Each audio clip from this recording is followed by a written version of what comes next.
Eh bien, qu'est-ce qu'il nous dit? Dieu est pour nous et secours et un appui qui ne manque jamais dans la détresse. Dieu est pour nous un appui et secours qui ne manque jamais dans la détresse. Quand on est dans la détresse, Dieu vient à notre aide. Alléluia. Il rend mes pieds semblables à ceux des biches et il me fait marcher sur les lieux élevés. Alléluia. Quand on veut nous piétiner, quand on veut nous faire descendre dans la fosse, Dieu nous relève. Alléluia. Et il nous rend les pieds comme des biches et il nous fait marcher. Alléluia. Et il y a des hommes, quand on les voit parler, maintenant, il y a des gens qui sont étonnés pour dire, il est capable de marcher toujours. Il est capable de parler toujours. Après tout ce que je fais, il est capable de parler, il est capable de faire des mouvements toujours. Et des fois, mes frères et sœurs, on est là, on ne sait pas qu'est-ce que l'ennemi, l'adversaire, manigance contre nous. Quel piège! Des fois, il tend et nous traverse. Nous marchons sur les pièges. Alléluia. Il remet pied. Alléluia. Semblable à ceux des biches. Alléluia. Alléluia. Nous marchons sur les pièges. Nous marchons, alléluia, sur, alléluia, les complots de l'ennemi du diable. Puisque Dieu nous rend les pieds semblables à ceux de biches. Alléluia. Et c'est pourquoi David, devant Goliath, il a dit, je ne marche pas, sur toi, selon moi, avec mes forces, mais je marche au nom de l'Éternel. Alléluia. Les nous frères, notre corps physique là, la puissance de Dieu, alléluia, il va nous puissance, il va nous force, les nous sentir pas capables, alléluia, mon Dieu traverse nous, il permet que nous marchions sur les miens, nous craser les miens, nous briser les miens, nous craser parce que la puissance de Dieu est en nous. Amen. Il nous rend les pieds semblables comme ceux des riches. En ce matin, c'est important de comprendre quand nous rentrons dans une dimension de parole et de la prière, il y a des choses extraordinaires qui s'opèrent dans notre vie. Nous devons mener une vie non seulement dans la parole, mais une vie de prière. Puisqu'il faut qu'il y ait un équilibre. Et cet équilibre-là, c'est dans la parole et dans la prière. Et c'est pourquoi David dit dans le psaume 139, le verset 24, alléluia, regarde, cher Seigneur, si je suis sur une mauvaise voie, et conduis-moi sur la voie de l'éternité. Ça veut dire que nous seulement, nous devons prier pour la délivrance matérielle, mais nous devons aussi prier pour la délivrance spirituelle. Parce que des fois, même dans la prière, on n'a pas l'équilibre. Il faut qu'il y ait l'équilibre entre la prière et la parole, mais dans la prière, il faut qu'il y ait un autre équilibre. Quel équilibre? C'est-à-dire que, il y a des gens qui prient, au premier mot, Seigneur, donne-moi la victoire. Seigneur, délivre-moi, donne-moi la belle voiture que j'attends, donne-moi la belle maison. Au premier mot. On n'a pas l'équilibre dans la prière. Regarde, mes frères et sœurs, quand on prie, on ne doit pas prier seulement pour le matériel, mais on doit voir les choses spirituelles. On va prier pour les choses spirituelles aussi. Il faut demander grâce. Il faut demander pardon. Il faut demander la force pour marcher avec Dieu. Puisque mes frères et sœurs, des fois, Dieu nous donne la belle maison, mais puisque on n'a pas la puissance de Dieu, la puissance de cet esprit, quand l'ennemi vient, alléluia, il va ôter cette belle maison-là. Mais si on avait la puissance, on marchait dans la communion avec Dieu, dans la sainteté avec Dieu, l'ennemi ne pouvait pas enlever ce que Dieu nous a donné. C'est qu'il faut avoir un équilibre même dans la prière. Quand on prie, on doit demander grâce, on doit demander pardon. Quand on prie, on doit remercier Dieu. Des fois, on oublie de remercier Dieu. Dans la prière, il n'y a pas d'équilibre. Et c'est que le matériel, on demande le matériel. Non, on doit demander les choses spirituelles, demander les choses pour marcher avec Dieu dans la prière. Il faut équilibrer notre prière. Est-ce que vous voulez équilibrer votre prière en ce matin? Amen. Il faut qu'il y ait un équilibre dans la prière. Puisque des fois, on a le matériel, mais la Bible nous dit que servirait-il à un homme de gagner tout le monde s'il perd son âme? Que servirait à moi, alléluia, de gagner le monde si je perds mon âme? Alléluia. Ce qui est plus pour les importants, c'est mon âme, c'est le salut éternel. C'est pas que je ne crois pas dans la délivrance matérielle, non. C'est pas que je ne crois pas en cela. Mais il faut qu'il y ait un équilibre. Puisque des fois, mes frères et sœurs, on cherche la bénédiction, sur cette terre, on oublie la bénédiction qui nous réserve. Alléluia. Dans le ciel, qu'il nous a donné dans le ciel, on peut avoir toutes les bénédictions sur la terre. Mais si on n'a pas la bénédiction céleste, ça nous servirait à rien. Il faut équilibrer les prières qu'on adresse à Dieu. Il faut équilibrer les paroles. Nous devons marcher en ce sens dans l'équilibre spirituel. L'Église, mes frères et sœurs, en quelques minutes, je vais terminer. Puisque je ne vais pas pouvoir terminer toute la prédication en ce matin, l'Église, est à la fois un organisme vivant et une organisation. Dans toute organisation, il y a des principes à respecter. Quand les principes ne sont pas respectés, c'est le chaos, c'est le désordre. Il faut respecter les principes. C'est ça l'équilibre au sein de l'Église. Et le Dieu que nous servons, c'est un Dieu d'ordre, non pas un Dieu de désordre. En 1 Corinthiens, chapitre 14, verset 33. J'aurais bien aimé lire ce passage. Alléluia. C'est un passage très connu. Le Dieu que nous servons, c'est un Dieu d'ordre, non pas un Dieu de désordre. En tant que leader, quand tu dois aimer, tu manifestes son amour. Puisque les leaders, le pasteur, les anciens de l'Église, il est placé pour faire respecter les principes au sein de l'Église.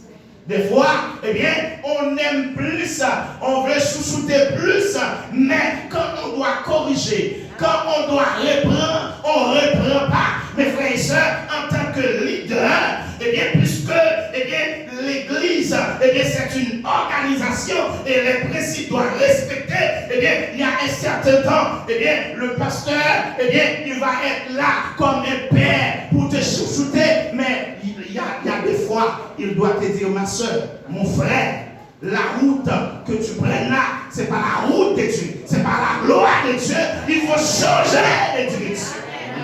Quand l'Église prend une direction qui n'est pas celle de Dieu, il faut qu'il y ait des leaders, il faut que le pasteur ait le courage pour dire non, c'est on ne peut pas laisser l'église dans cette direction. Il faut qu'il y ait un équilibre.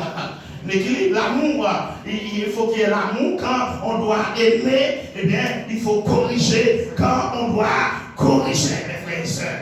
Et des fois, mes frères et sœurs, eh bien, il y a des églises que je connais, eh bien, qui marchaient, eh bien, dans, eh bien, la droiture, dans la sainteté. Eh bien, des églises que, eh bien, la puissance de Dieu était là.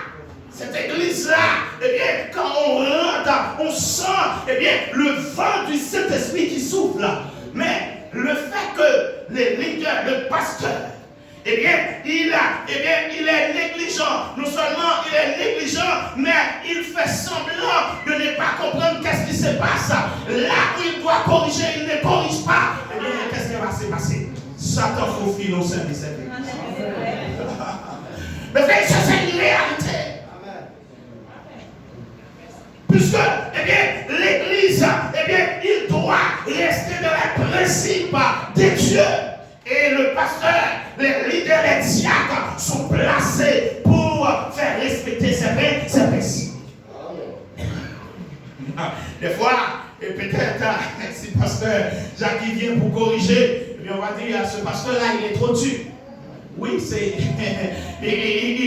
il doit être dur comme ça, puisqu'il a une responsabilité. Dieu lui demandera compte. Puisque s'il n'y a pas l'équilibre, eh bien, à l'église, eh bien, demain, si Dieu veut, mes frères et sœurs, quand je rentre là, eh bien, pour trouver, eh bien, l'édification, eh bien, ce sera difficile.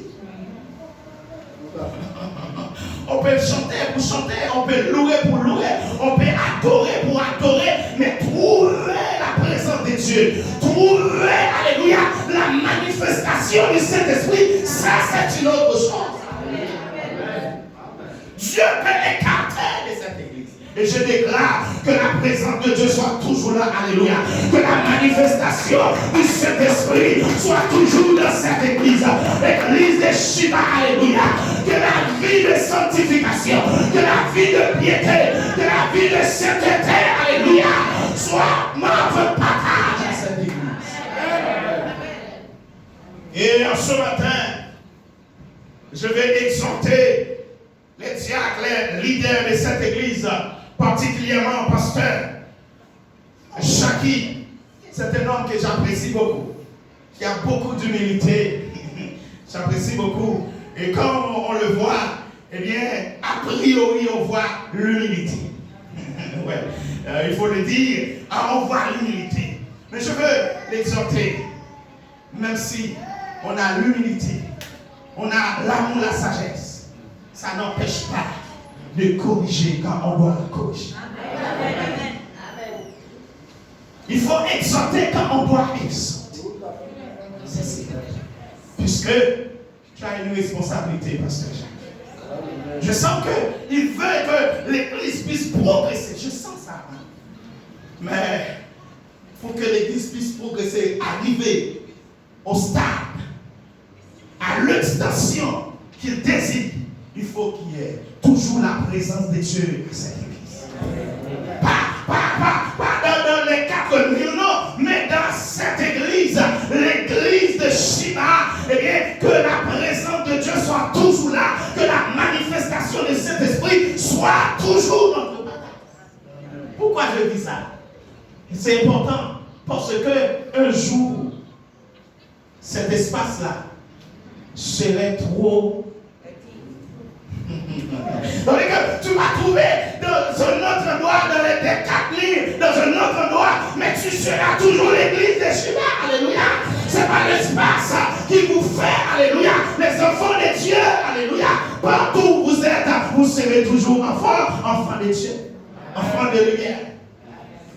Mon frère, c'est ça. Je prophétise cela. Et tout à l'heure, pendant l'adoration, j'ai observé l'église. J'ai bien le faire. Je sens que, eh bien, Dieu fait grâce, Dieu progresse avec cette église. Et ça, ouais, il n'y a pas rien devant ça, mon Dieu réservé pour l'église. Il suffit qu'on reste dans le pied, mon Dieu. Dans la parole, dans la prière, dans la communion, dans la vie de sainteté. Et mes frères et sœurs, je vais lire ce passage qui se trouve dans Hébreux chapitre 13 pour faire comprendre, non seulement faire comprendre aux pasteurs, mais pour faire comprendre vous qui êtes assemblés, quand le pasteur vous exhorte, c'est pour votre bien. Et si le pasteur il ne le fait pas, je lui demanderai compte. Hébreux chapitre 13, le verset 17. L'heure est déjà arrivée. Je sens que je ne vais pas pouvoir prendre d'autres équilibres. Peut-être, pasteur, s'il me permet, je peux terminer la prédication. Et le mois prochain, s'il veut, il n'y a pas de problème. Ça dépend du programme de l'église. Hébreux chapitre 13, verset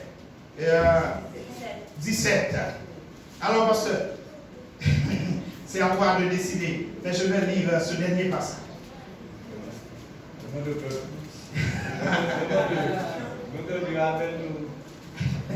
faut que le peuple dise Amen. Si le peuple veut, eh bien qu'on termine la prédication le mois prochain. Alléluia. Amen. Ah non, il y a un pourcentage. Je ne veux pas ce pourcentage-là. Est-ce que le peuple de Dieu veut qu'on termine la prédication le mois prochain? Amen. Yes. Là, nous sommes le pourcentage-là, il est élevé. Très bien. C'est important, mes frères et sœurs. C'est important de comprendre cela. Et le verset 17, nous dit, obéissez à vos conducteurs et soumettez-vous à eux, car ils veillent sur votre âme en hommes qui devront rendre des comptes. Je n'ai pas la même version que vous, il n'y a pas de problème, mais c'est la même chose. Ils pourront ainsi le faire avec joie, non en soupirant, ce qui ne vous serait aucun avantage. Alléluia. Ça veut dire que mes frères et sœurs, on doit être soumis aux exhortations du pasteur. On doit obéir au pasteur, aux anciens de l'église. Quand il nous exhorte, c'est pour notre bien, c'est pour le progrès de l'église. Et pasteur, si tu vois, il y a une soeur, il y a un frère qui ne marche pas selon la volonté de Dieu, qui tombe dans le péché, tu le sais et tu fais semblant de ne pas savoir. Il y a des leaders comme ça. Et c'est ça qui a crasé l'église aujourd'hui. Et c'est ça qui a réduit l'assemblée à zéro. Il y a des assemblées qui sont réduites à néant aujourd'hui. Il n'y a plus la manifestation de Dieu, puisque le pasteur, les leaders, il fait semblant de ne pas savoir, de ne pas comprendre, de ne pas voir. Dieu te demandera compte. Alléluia. Alléluia. Je profite de votre lancer ce message. Alléluia. Dieu vous demandera compte évêque. Dieu vous demandera compte à l'évangéliste. Dieu vous demandera compte pasteur. Il faut faire le travail de Dieu. Ne fais pas semblant. Et des fois, mes frères et sœurs, c'est parce que c'est cette sœur-là qui dirige, qui est dans le groupe des louanges. Il est dans le groupe des louanges, et puis il est dans le péché, et puis tu dis rien, pasteur. Si le groupe des louanges doit réduire à 2 personnes qui marquent la volonté de Dieu, Alléluia. Alléluia. Puisque on doit marcher selon la volonté de Dieu. Alléluia. Ça rouge l'église. C'est lui qui donne la dîme. C'est lui qui aide à payer les loyers. Dieu pourvoira, pasteur. Dieu pourvoira les anciens. Alléluia. Si tu donnes pas la dîme, Dieu va susciter d'autres personnes pour payer la dîme et pour régler les loyers au nom de Jésus. Non. Il faut corriger quand on doit corriger. Il faut aimer quand on doit aimer. sois béni, je t'aime. Et il faut dire, ma fille, non, ça ce n'est pas la gloire de Dieu. Mon frère, ça ce n'est pas la gloire de Dieu. Alléluia, abandonne ce chemin, abandonne cette route, puisque ce n'est pas à la gloire de Dieu. Il faut équilibrer les choses, mes frères et sœurs. Il faut l'équilibre de la parole et de la prière. Il faut équilibre dans l'amour et dans l'exhortation. Il faut équilibre. Eh bien, comme je ne peux pas terminer, il faut équilibre aussi, eh bien, dans la vie de prospérité, eh bien, dans la vie de sanctification. Il faut équilibre aussi dans les décisions qu'on va prendre, eh bien, dans le foyer, dans la société. Il faut équilibrer tout cela. Il faut équilibrer le ministère avec sa famille. Oui. Mais je ne peux pas rentrer là. Alléluia. Moi, prochain, on va rentrer là. Équilibrer votre vie. Et bien, ce sera pour la gloire